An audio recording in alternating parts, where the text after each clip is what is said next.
Mettre l'expertise de l'École africaine des métiers de l'architecture et de l'urbanisme EAMO au service du développement de la commune du Golfe 3. C'est l'essence de cette convention de partenariat qui va durer 3 ans renouvelables à compter de ce 15 mai 2020.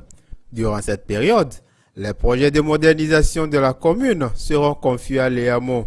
Et pour le maire de la dite commune, c'est une opportunité de signer cette convention avec cette école spécialisée et située sur son territoire. D'exploiter et de construire des villes africaines pensées par les Africains et pour les Africains.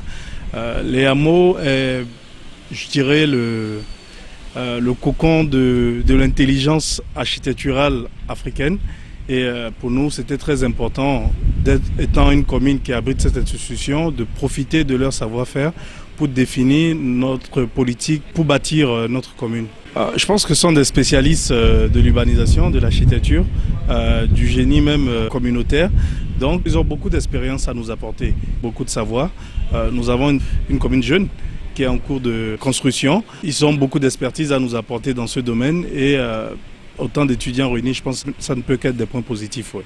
Même son de cloche chez les responsables de l'EAMO pour qui les villes africaines devraient être pensées et portées par les Africains eux-mêmes, d'où l'importance de cette convention. On dit que le développement aujourd'hui doit venir des usagers.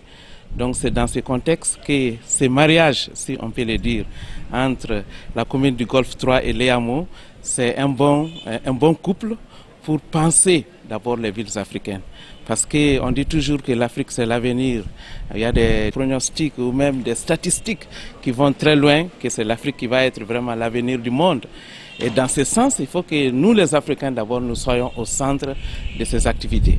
Donc d'une manière simple, il s'agit de penser des projets ensemble. Les idées, et les préoccupations des populations lambda et que nous qui sommes des spécialistes, nous savons comment les monter en projet et cela pourrait aboutir à des projets urbains, des projets commerciaux qui vont employer beaucoup de jeunes et aussi même la population, etc., etc. Certains projets adaptés à la commune du Golfe 3 sont déjà dans les cartons.